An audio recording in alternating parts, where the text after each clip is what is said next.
I was in a good mood, so David said, "Let's watch Grave of the Fireflies. You've never seen it. You really don't like anime? It's devastating." He just showed up. Yay.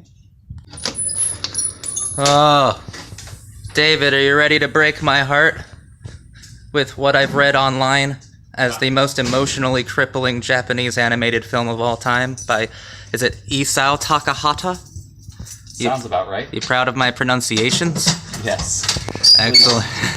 Yeah, please don't make fun of me too much for that. But yeah, oh man, this film. Grave of the Fireflies. Whew. I'm excited. Zachary Conan, And David K. and want to start this off by thanking David for showing me this movie, Grave of the Fireflies. Late 80s Japanese animated film. I have a couple apprehensions towards anime in general. I find that most of them possess the nuance or subtlety of a bazooka at point-blank range, and I feel that most of the style is overwrought. But David knows that I feel this way, so when he came to select an animated film or just select a film in general, he picked Grave of the Fireflies, one that is, I don't know, like 85% more subtle than any other Japanese animated film I've ever seen. I was immediately taken aback by its minimalism, by its restraint, because maybe that's my primary criticism of Japanese animation as a whole, is that it seems to have no restraint, that it seems to just try to express the entirety of the most intense emotions that it possibly can in extremely contrived ways. Whereas Grave of the Fireflies, I think it's very obvious that it takes from neorealist textures, which is really interesting because neorealism is an Italian art movement that was caused or born out of the Second World War, which this film is very, that's the backdrop of this film. And it reminded me a lot of De Sica, but I was really thinking less of Bicycle Thieves and a lot more of Paisan when I was watching this film, because there was a good amount of levity every once in a while in this film, and those were the moments that really stuck out to me. But yeah, I just wanted to start this off by saying this is a David K selection, special David K collection, and I did really appreciate it. Of course, I did have a few criticisms of the film, but overall I was taken aback by Takahata's excellent pacing, but more so his restraint as a filmmaker of animation. Okay.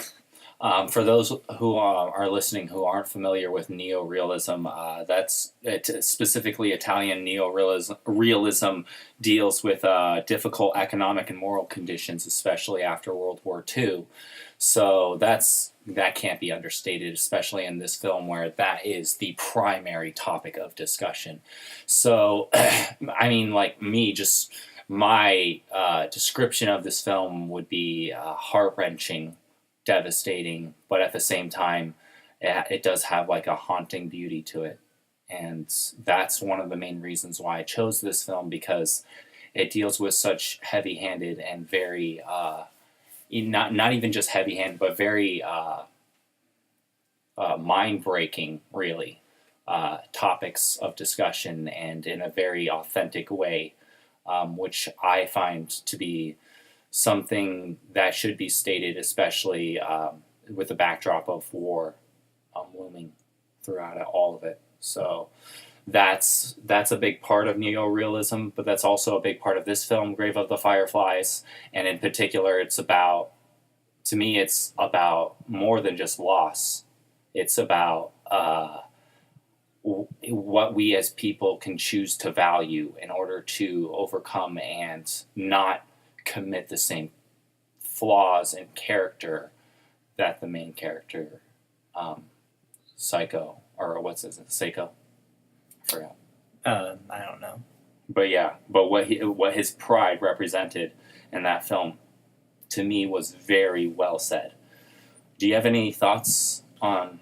Well, just, I definitely got the haunting beauty elements, but I didn't find it devastating. Saito? And I didn't find it it really wasn't emotionally draining, which a lot of people were trying to prepare me for. But once again, I found there was a lot of subtlety, there was a lot of nuance. And if there's a primary difference between neorealism and this film, Roberto Rossellini, who is really the most important person in Italian neorealism, who did Paisan that I was talking about earlier, but more importantly, like Rome Open City. Roberto Rossellini famously prefers real life. This film, I feel like Takahata does not prefer real life. I feel that he is far more interested in contrivances, but they are sincere contrivances. I'm thinking of the end of the film. I'm thinking of the last 15 minutes where the tragedy really happens. It's framed as a tragedy from the very beginning. It's highly telegraphed to you. That says nothing against the nuance. That's just almost where all neorealist movies start. You're not going to have a happy ending with a neorealism movie unless it's Paisan and it's told in vignettes. But so where he differs from neorealism, and this is probably to his own benefit because you don't just want to do a neorealist take on a Japanese tragedy. You want to add your own innovation to it, stylistically and artistically and emotionally. So where he diverts from the Roberto Rossellini tradition is that when his sister dies, it is very subtle and it is very nuanced with she never woke up again. And that I want to applaud it for. And then he diverges from the neorealist track and gives us a montage of sorts, really, of his sister in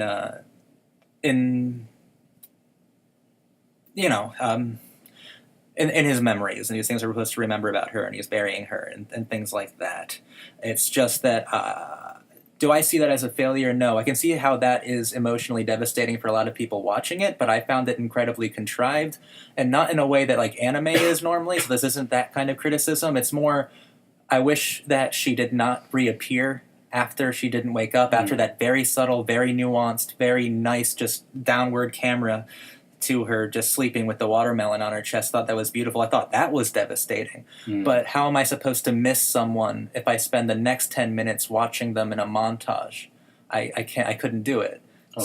So I couldn't find it devastating because I didn't feel like I lost a person. Because that where Roberto Rossellini prefers real life, Takahata, this is a very personal story for him, an incredibly deeply personal story for him. The film is dripping with guilt. I think he prefers to crystallize the idea, the memory of this little girl, which is not a bad thing. I'm just saying it didn't work with me. I see. Okay. I see where you're coming from. So I didn't feel like I lost her because she's still alive in this filmmaker's mind, most obviously. Okay. I'm glad you recognize that he is trying to crystallize and form sort of memory into Saita's character.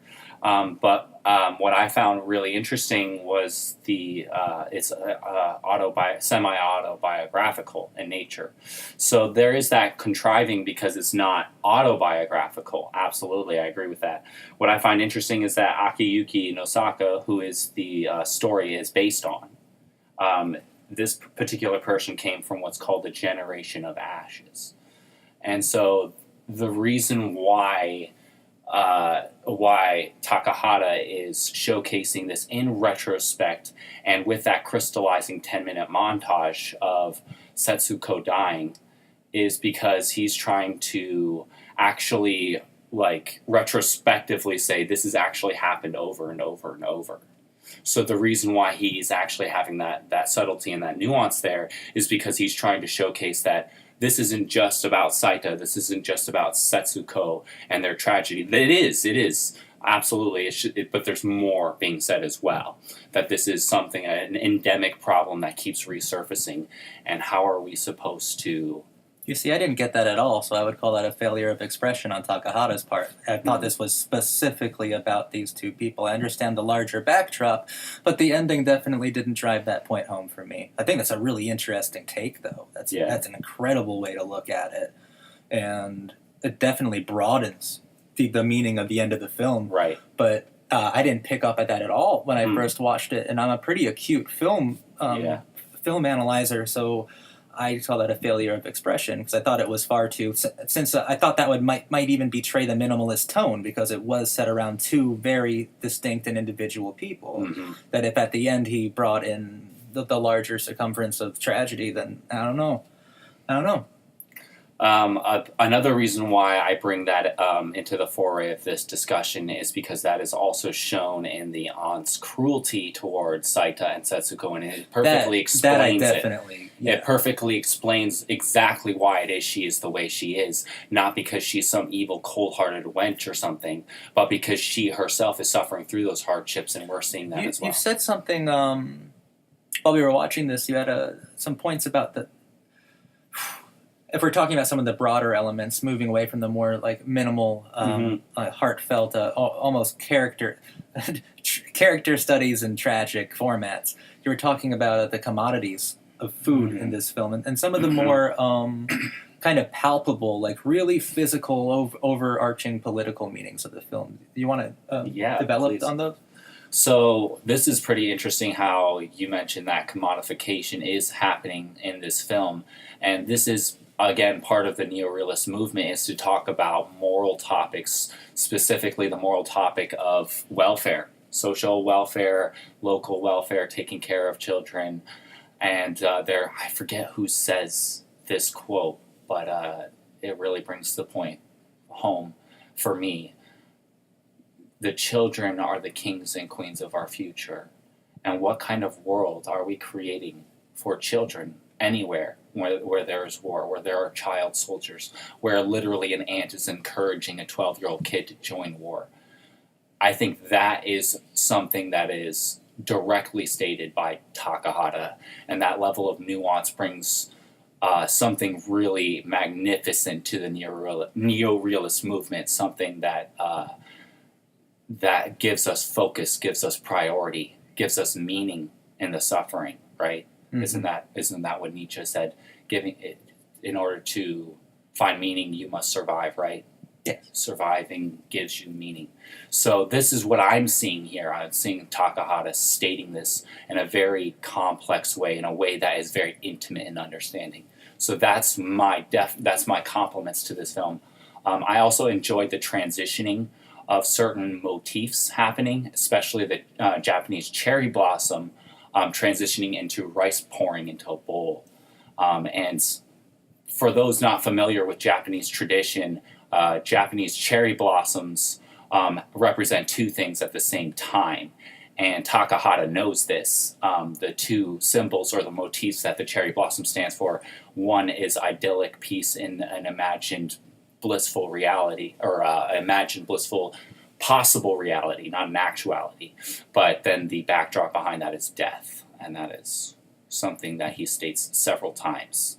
So that was, I thought, very sophisticated. Oh, absolutely. I thought his scene juxtaposition was excellent. And excellently maneuvered, and excellently, I'm going to say nuanced a lot, because that's really what surprised me the most about the film.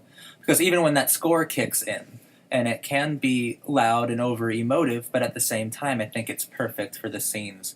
It really capitalizes and highlights these perfectly minimal and self-contained and very intimate moments, and it capitalizes on them. And I think immediately crystallizes them, which kind of goes into why I didn't think that he had to redo it over and over again. But it was very good. It was very good. And in fact, I would call that scene where they're capturing the Fireflies,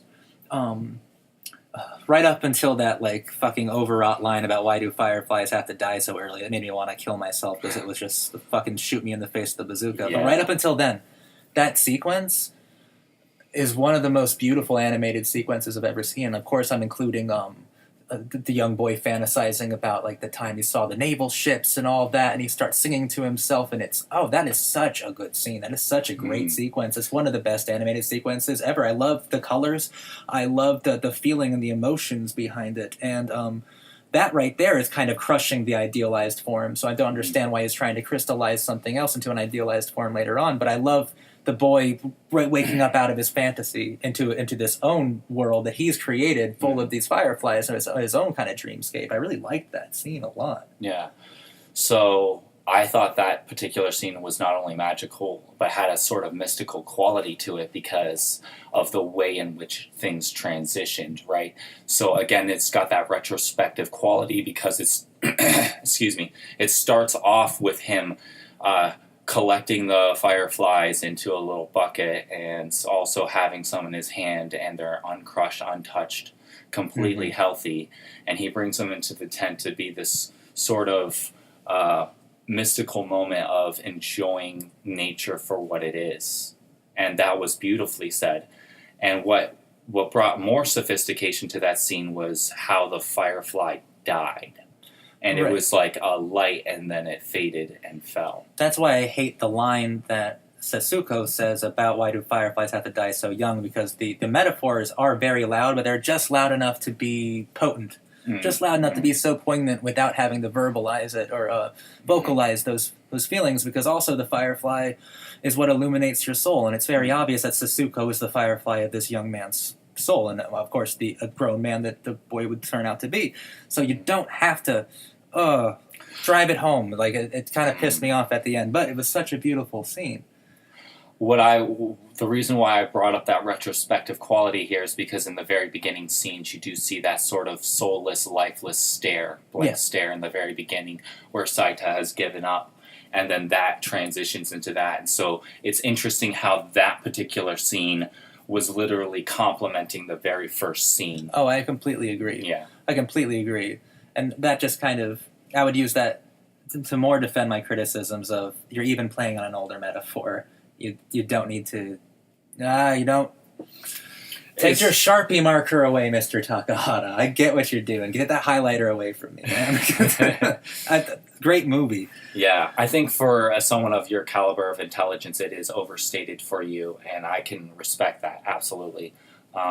I don't feel like I have the same caliber of intelligence. Oh, so no. I'm not hinting or implying any lack of intelligence. Joey, who appears in this channel all the time, like, we were going to watch this with him the other night, and he's like, I'm sorry, I don't want to cry myself to sleep tonight. So, I mean, this is a film that gets under so many people's skins and then tugs at their heartstrings. And maybe I'm just a monster for not caring, actually.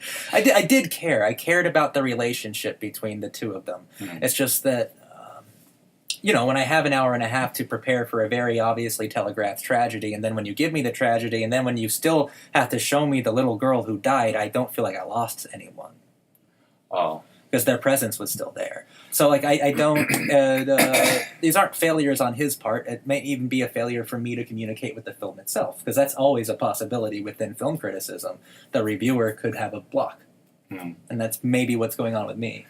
I think what's happened in that particular scene is the compounding of loss. Yeah. And so that's what's, to me, that is what is being communicated. I get that too, but I wish he had some other way to say it. I almost think it would have been more powerful if she was just gone. And you don't even get to see those moments again. You don't even get to contemplate. Another thing I would like to bring into the topic of discussion is after loss, what happens in our own minds, in our own brains, is in fact just that. It is a crystallizing of haunting memories, and now they're just fading into oblivion. Yeah, but that's what I consider the previous hour and 20 minutes. I mean... okay. It just seemed to betray some of the languages. But let's talk about some more of what's actually going on during the film, because there is just so much excellence. I want to reiterate... normally when people make animated movies, they make it because they want to have more freedom than they would within real life sets. That's true. So they could do anything that they want, anything you can think of, you can do that in animated film. And that's one of the benefits of that particular style of storytelling. And I love it. Takahata has all the toys at his disposal, and he still is just so closed and so intimate and so private and so sensitive. And I just want to reiterate the restraint, the maturity of this filmmaker, especially in the late 80s, during a time where if your animated film was not particularly loud, people were not going to notice it. This was a very interesting kind of animated film, especially an anime for me. So since you said that, bringing up a particular scene that deals with that, those topics that are all said and done throughout, right? There's many different topics being discussed. One of those was when the police officer confronted the gentleman, farmer, or I wouldn't even call him a gentleman, but the farmer who beat up Saita because he was stealing his crops. And Saita was the crop thief and found. And the police officer had more heart than most people in that entire film. Yeah, that's what I mean. There are And so good there's parts. that topic of justice, injustice, right? Mhm. So then that's part of that. That sophistication is there. That's pretty amazing. Another particular scene which stood out for me and was what I find amazing about this film is that it really does indeed cover pretty much every staple topic of neorealism. It really does. And so another particular scene is the one where Saito looks up into the sky to see the bomber. The bomber lets him go because he could have definitely been bombed by that. And it just shows the crushing reality that no one seems to care. Exactly. Not even the enemy. It's just fascinating because once again, the divergence between this and classical Italian neorealism is the crystallization of events. Mm-hmm. Where Rossellini and De Sica prefer real life. They prefer loss. They prefer when something is gone. If there's no fade out, it is just gone forever from the screen. Mm-hmm. And Takahata is a poet. He has body poetics at the end of this movie, which is interesting. I mean, I'm all for innovation, especially within a style of film that's been dead since the 40s and 30s. I am very much in for that kind of innovation, and I do think that for future filmmakers who took on neorealist textures as well, definitely saw this film and added some more poetic elements. Alejandro Gonzalez Inarritu's Beautiful comes to mind, that came out, I think sometime this decade. I don't really remember, but I mean, that film is also framed around dream sequences. So it's also framed around crystallizations of moments, where the rest of it is focused on commodities of food, commodities of immigration, disease, poverty, definitely, all sorts of things like that. So Takahata, the innovations that I am finding difficult to digest for myself, I think actually influenced a huge number of people. I think this was a very important film, not just within Japanese animation, but maybe in the revival of neorealist textures within more popular art house films. Oh, okay. So this particular film was done during the Japanese New Wave. So this was actually one of the pivotal films done specifically during this particular movement. And it actually did indeed affect society in Japan.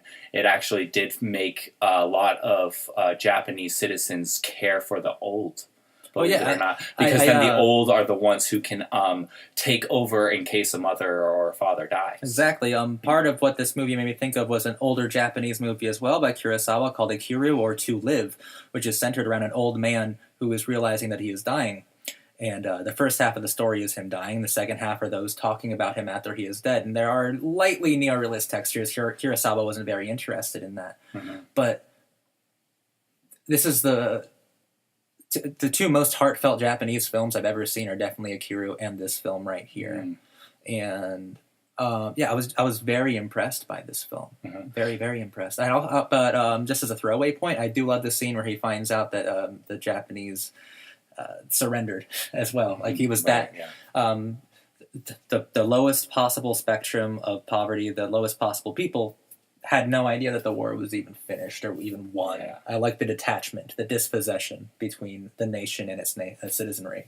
So something I would like to make as a criticism to this film is the fact that a lot of neorealism is meant to be filmed authentically and not in a studio. So that's what I was saying. Yeah, absolutely. So if that is your ultimate point, I do agree. That is my ultimate point about how it's just difficult. I'm very well versed in Italian films, but especially neorealism. I mean, that's where Fellini and Antonioni started off as well. So when I see him add these kind of more thematic, cinematic concepts, it's harder for me to digest because in my brain, it is going directly against the Rossellini method of as real as you can be, natural lighting, even natural people. Mm-hmm. So this is why the reason why I brought that up, though, is because in a way that particular criticism does in fact complement my further appreciation of this, because this is my third time watching this film and I cried each time. The reason I think why Takahata made it animated instead of actually making it like it was an actual film. And I'm pretty happy like he a did. neorealism. The reason why is because it wasn't his story; it was someone else's. See, that's fascinating. See, that's Exactly. a good point.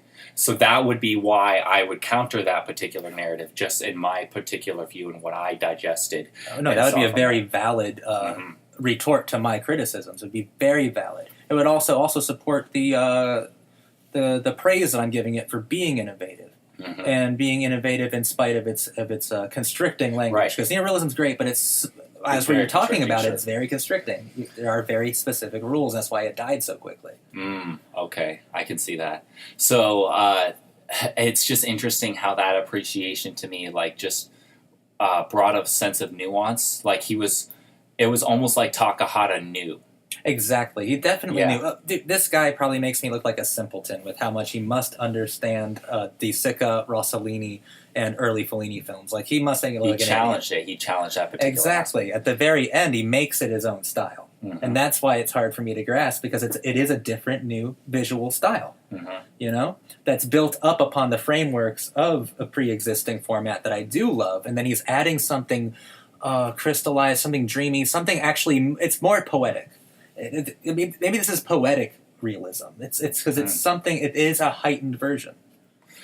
I don't know. That's a lot to say. Maybe. That's a whole nother video. And Yeah, right. Did the Japanese New Wave accidentally invent, or actually not accidentally, this was very much on purpose. Everything about this film was meaningful and well-intentioned. So I don't think there was a flaw or an accident on his part. The criticisms are coming from whether or not... it can be categorized as neorealism? No, my criticisms are more... It can definitely be categorized as neorealism. My criticisms are more...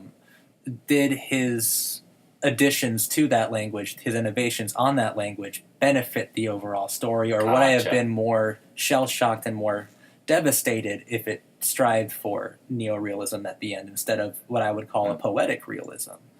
So, yeah, I do think that has a poetic quality, specifically in the fact that it's a human interest piece. Like, more than anything else, that's what it is at its heart. And the particular scenes that really struck a chord for me were several, particularly when his mother just became maggot food. Yeah, that was rough. Really, that was when I realized, yeah, they weren't lying to me. This is just going to be... I was like, oh, I hope it's not going to be this over and over again. And thank God it wasn't. There were several moments of levity. So, but yeah, that was a striking scene, definitely. And that's another expertise of Takahata, because he knew that you had to have the backdrop of this happiness, this fanciful kind of fictitious reality that Setsuko has in her mind. So that was beautifully done, because without that kind of backdrop, it would have just been this over and over thing, what you're saying. Yeah. And so that, I think, added even more to it, was that another breaking of a rule. In fact, that's the flaw. I mean, Takahata managed to evade the most often committed crime. People who try to, people who try to experiment with neorealism in films, they mistake it for just a genre full of depression, just a style full of darkness. And Takahata understood, no, you need... Because if neorealism is trying to tell you a very honest look at the human condition under a lot of political strains and a lot of, kind of just romantic repression or immaturity, you have to show the levity. You have to show the entire spectrum of the human experience, that's part of what you're trying to express, and you can't just show the darkness. So he has a full understanding and a full... he definitely has a mastery of neorealism. It's just that he also has the confidence and I think the renegade spirit enough to add his own language on top of it. Yeah, I think that would be that particular aspect, and the other one as well. But by that I mean the fact that it was an artificial studio, and that broke that rule. And then the other rule of I'm losing my words, trying to say a specific political message. He was very careful and not saying one particular political message is the right one. Instead, he focused more on the humanity of it all. Exactly. The And political so that message doesn't even matter. It's just a humanist piece full of humanist qualities. And I think that's where its largest strength lies. If we're going to look at it as a message picture, the message of the film is a humanist one. It's not one that I think that so many people get so much out of this movie because it appeals so much to the goodness that is really inherent in all of us, even if we don't constantly recognize or spotlight it. Yeah.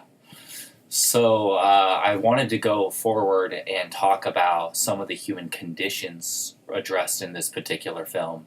I know we spoke previously about loss, and loss was one of those particular topics, but other topics that were addressed were disgust and beauty as well. Particularly, I found it very interesting how Takahata was conveying the message, a very powerful message to me, about how humans are disgusting, and how he brought that forward and as a part of the human condition.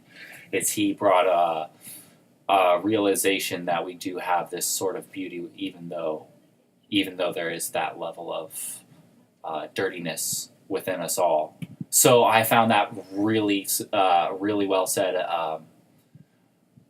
Particularly, you see how like Setsuko's body gets slowly eaten away by bugs, and that was pretty hard to watch. Yeah, and that definitely was very hard to watch for me too, and it just showed to me like he knew intimately moments about like that. I'm like, thank philosophical- God this is animation.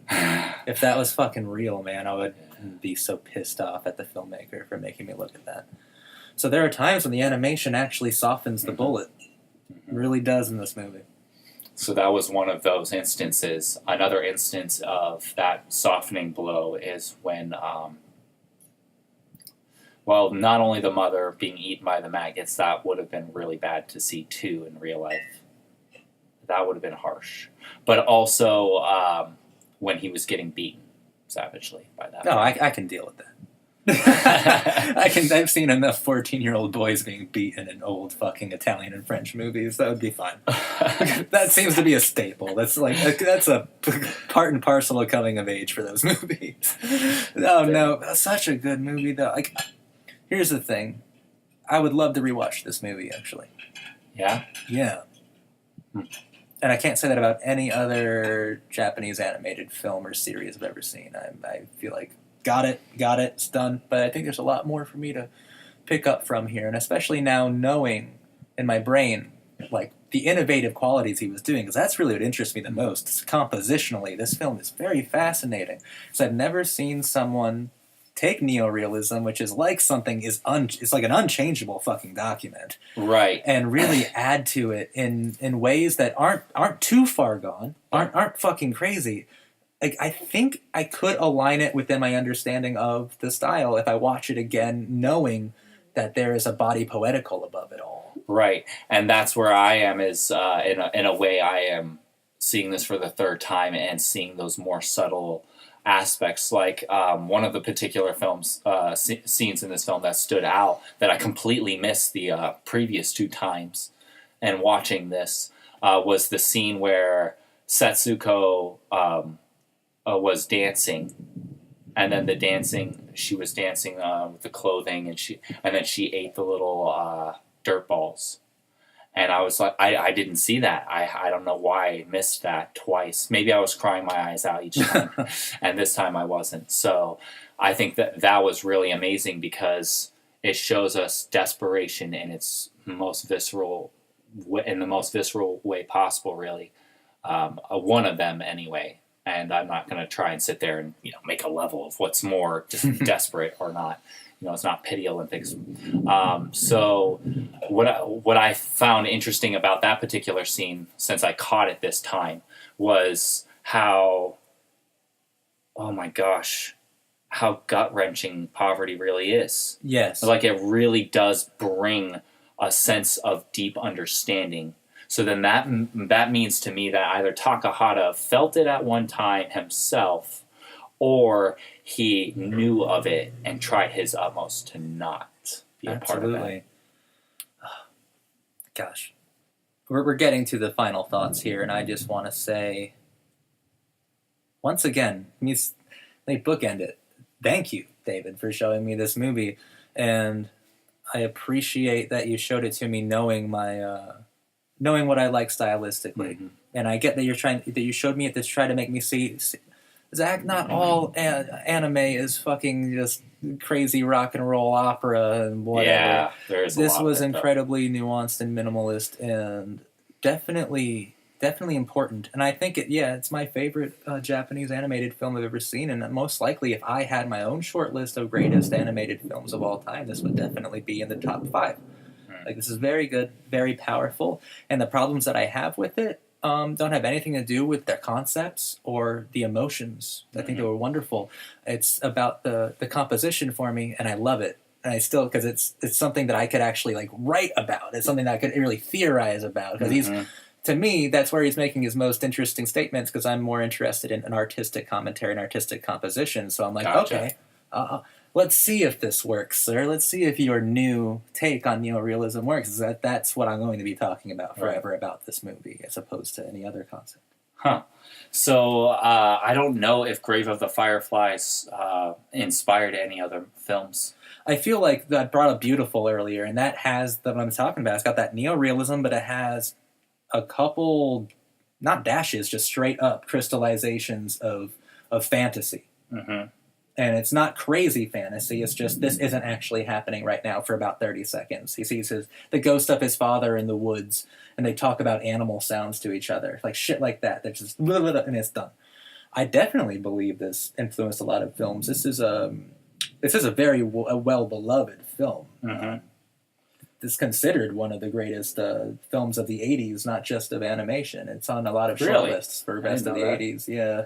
Its box office was really small, but it's gained a growing since. That's what I mean. Yeah. And I think that's more credit to the not only the array of topics discussed, but also the amount of knowledge involved. And to fly in the face of my criticisms, most likely to the potency, poignancy, and the immortality of its humanist message. Yeah. And that's why it still continues to be important to this day. Do you have any closing thoughts? I have a few. Despite the fact that it was really soul-crushing for me the first time, I became very angry the first time I watched it because I was so enraged by the tragedy of war. But when I watched it the second time, I realized that was the wrong reaction. And the reason why is because, yes, I should be angry about war, but this is saying so much more than that. It's saying something about the haunting beauty that is within us all, despite the fact we live in such a broken reality. Yeah, it did make me angry. It did. Because it made me angry because, obviously, these are two very interesting and innocent and full of life children who are having their light, their fire extinguished by outside forces that they have apps that they're totally detached from and don't even know when it's over, when it's begun, anything. Of course it's angering.